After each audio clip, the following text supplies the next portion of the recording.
La première des performances en Corse est peut-être à mettre au crédit des organisateurs qui, malgré le climat troublé par les grèves, ont réussi tout de même à mettre l'épreuve sur pied. Auriol et Loubet favoris, une image que tempérait volontiers Didier Auriol. Il ne faut pas oublier les autres pilotes, je veux dire, il n'y a pas que moi et Yves. Bon, j'espère qu'on sera au-dessus du lot, mais je veux dire, avant le départ, c'est absolument pas le cas. Je pense qu'on oublie un petit peu Bruno Sabi, et Bruno Sabi est quelqu'un qui va quand même très vite. Il y a quand même aussi Carlos Sainz qui a son mot à dire ici. Il ne faut pas laisser tomber les M3 non plus, Bernard Béguin, François Chatriot. Je dirais que cette année, il faut surtout privilégier la mécanique parce qu'il y aura très peu de temps d'assistance. On revient un peu aux difficultés qu'il y avait autrefois dans le Tour de Corse, c'est-à-dire un rallye un peu non-stop où il faut aller vite, mais aussi savoir que le rallye est long et ménager la mécanique. Surtout cette année, il y a un beau plateau avec des voitures qui se valent. Il va y avoir un rythme très très élevé. Mais il va falloir penser justement à tenir la mécanique toujours fraîche pour la fin parce que je crois que cette année, exceptionnellement, il y aura un rallye disputé jusqu'au bout. Bruno Sabi avait bien raison. La preuve.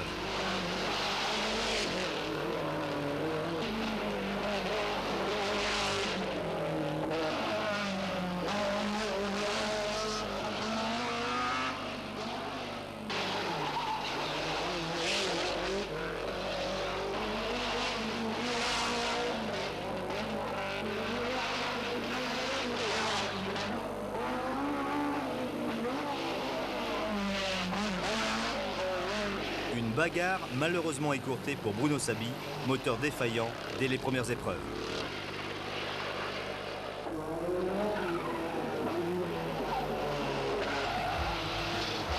Ambition limitée pour Auriol dans la première étape. Sa Lancia, mystérieusement, était quasiment privée de frein. Mettant à profit un terrain sec, Chatriot faisait parler la puissance de son moteur à la mesure de son talent pour dominer tout le début du rallye. Comme Auriol, Loubet n'avait pas de frein. De plus, il crève ici, perdant ainsi plus de 3 minutes. Un handicap pratiquement insurmontable en Corse pour espérer la victoire. Surtout dans ce contexte très relevé. Attends, je n'ai pas fini, attends. Ne levez pas pour rien.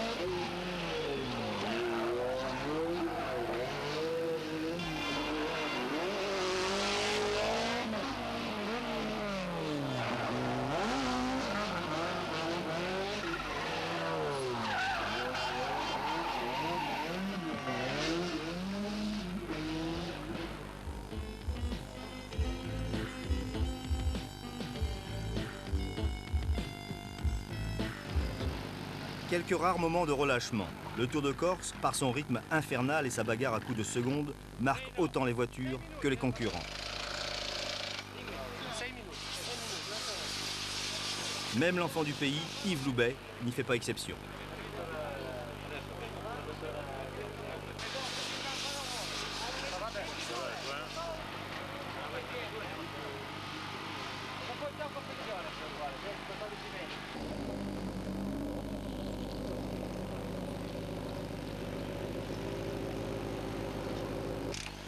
Chatriot a bien du mal à maîtriser le retour d'Auriol. On est obligé de rouler absolument à fond en essayant de ne pas commettre d'erreur. Et là, pour moi, dans Bavela, ça a été chaud une ou deux fois. Je suis sûr pour Didier, pareil. Et Bavela n'était pas très favorable parce que c'est très très serré tout en montée. On a besoin d'énormément de relance. Et, ma voiture était bien, mais Didier m'a pris 10 secondes. Donc j'ai plus que 3 secondes d'avance. Il y a un an, débutait ici même la nouvelle Toyota 4 roues motrices. De gros espoirs étaient fondés sur cette voiture.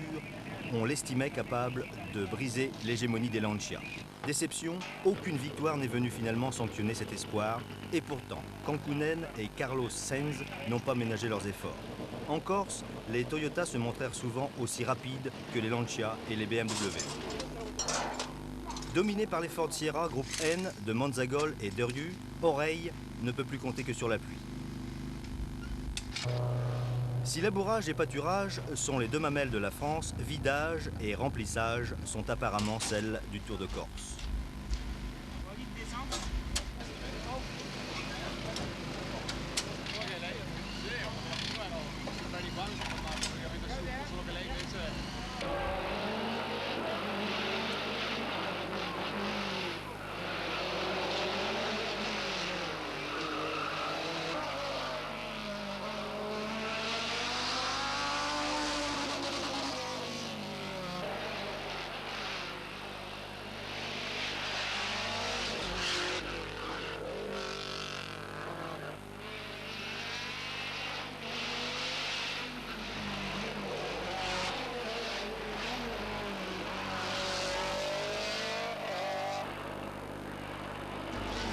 Loubet, frein retrouvé pour le panache et pour son public.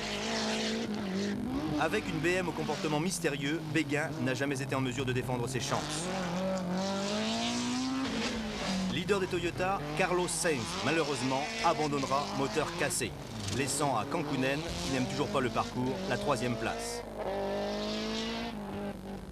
On attendait Baroni au coin du virage. Il faudra patienter encore, une tendinite tenace va le forcer à l'abandon. Il reviendra à Cunico, qui découvrait les routes corses, de représenter les Ford à l'arrivée.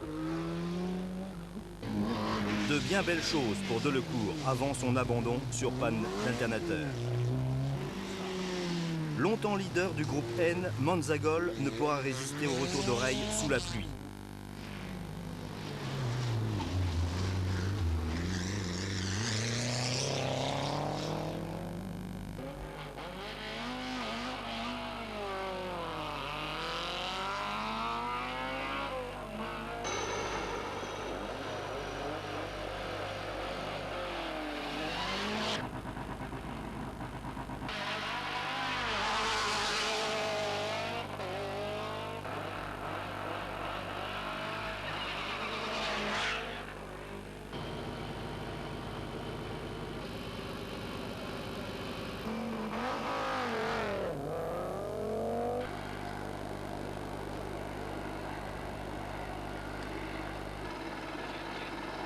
Auriol a enfin résolu ses problèmes de frein en utilisant les mêmes plaquettes que celles de Saby.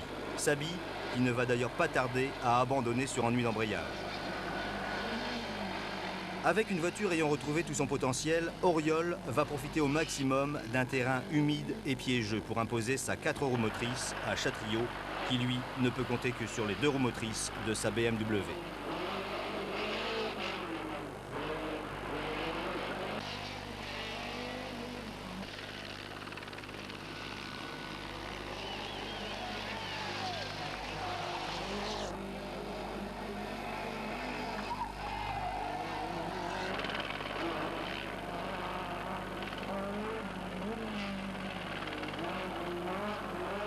Dès lors, pour Chatriot, il ne reste plus qu'à limiter les dégâts pour assurer au moins la 2e place. La menace des Toyota se faisant de plus en plus pressante avec leurs 4 roues motrices.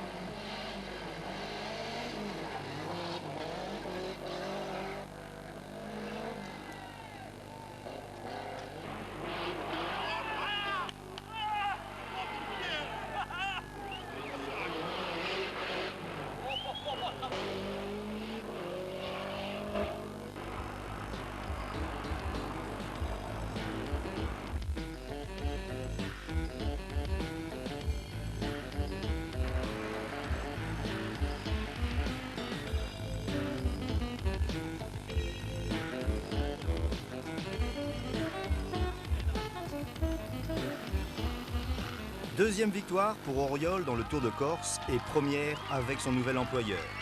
Moins de 2 minutes séparent Auriol de Chatriot. Et dire qu'il y a 3 ans, on cherchait encore la relève en rallye.